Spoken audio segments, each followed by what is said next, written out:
जी नमस्कार। नमस्कार नमस्कार आनंद जी, बहुत शरद बढ़िया। पवार साहब राष्ट्रवादी कांग्रेस पार्टी के तो बड़े नेता हाँ। बड़े नेता हैं ही हैं, साथ ही साथ देश के भी बड़े वरिष्ठ नेता हैं। आप एक तरफा इंटरव्यू दिखा रहे हैं उनका। सब लोग कह रहे हैं कि उन्होंने जेपीसी का विरोध कर दिया, मोदी जी की तारीफ कर दी, डिग्री के सवाल से बाहर चले गए। नहीं, आप ध्यान से सुनिए। उन्होंने न तो जेपीसी का विरोध किया, उन्होंने तुलना की कि जेपीसी के साथ साथ सुप्रीम कोर्ट की जो अथॉरिटी है, हो सकता है कि वो बेहतर विकल्प बताए। विकल्प, विरोध नहीं होता, विकल्प। दूसरा, उन्होंने कहा कि डिग्री के बजाय यदि महंगाई बेरोजगारी पर आप लोग बात करते तो आज देश में जो समस्या है उसका कुछ निदान निकल जाता। ये हो गई दूसरी बात। तीसरी बात, न्यूज वाले चला रहे कि महागठबंधन टूट सकता है, तीनों पार्टियां बिखर सकती हैं। बिल्कुल ऐसा नहीं है। महागठबंधन पूरी तरह सशक्त है, एक साथ खड़ा है, हम में एकता है।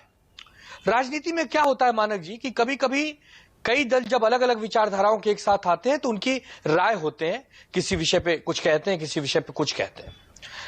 अब आप देखिए कि शरद पवार साहब की तारीफ नरेंद्र मोदी जी हमेशा करते आए हैं। शरद पवार जी भी मोदी जी का समय समय पे मार्गदर्शन करते आए हैं, क्योंकि शरद पवार साहब 78 में मुख्यमंत्री बन गए थे, आदरणीय नरेंद्र मोदी जी 2001 में बने। तो राजनीति में भी शरद पवार साहब धुरंधर है, मोदी जी से सीनियर है। यही तो हमारे लोकतंत्र की खूबसूरती है। यदि एक बड़े नेता दूसरे नेता के लिए कह रहे हैं कि नहीं ठीक है, इस विषय से ज्यादा यह जरूरी है, आज महंगाई बेरोजगारी किसानों की बात, नौजवानों की बात, इस पर बहस करिए, इस पर चर्चा करिए, सरकार को घेरिए। उन्होंने सरकार को न घेरने की एक बार भी बात नहीं की। उन्होंने कहा कि मैं एक नेता हूं, मैं एक अनुभव लिया हूं, एक कमेटी का मैं चेयरमैन रह चुका हूं। हो सकता है कि जो तथ्य सामने आने चाहिए वो ना आए देश की जनता के सामने, ये उनका राय है।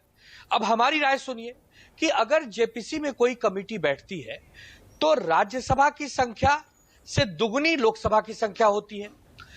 दोनों जो ज्वाइंट पार्लियामेंट्री कमेटियां हैं वो एक एक पेपर बारीकी से देखती हैं। Supreme court out of India जाकर विदेश की कंपनी पर शायद वो जांच न कर पाए जो जेपीसी की पार्लियामेंट्री कर दे। ये हमारी राय है।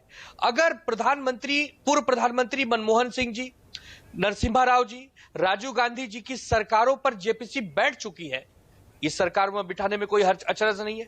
जो इतिहास में पुनरावृत्ति हो सकती है वो आज भी हो सकती है। तो हम आज भी कह रहे हैं कि जेपीसी जायज है। पवार साहब कह रहे हैं कि जेपीसी से बेहतर विकल्प सुप्रीम कोर्ट है। कोई बात नहीं, तो इससे कोई महागठबंधन में टूट पड़ जाएगी या पवार साहब बीजेपी की दिशा में पर चल आपकी क्या राय है? ऐसा बिल्कुल ईवीएम पर शरद पवार की राय यह है कि उसमें गड़बड़ी नहीं हो सकती। ईवीएम की ठीक है, शरद पवार साहब बड़े नेता हैं, उनकी एक राय है। हमारे उद्धव ठाकरे जी, संजय राउत साहब बड़े नेता हैं, उनकी एक राय है। राय देने में क्या जाता है? राय तो बहुत 50 दल ठीक है, okay, all right, Harshvardhan Tripathi, all right, okay, मैं समझ गया, बनते और बिखरते नहीं है।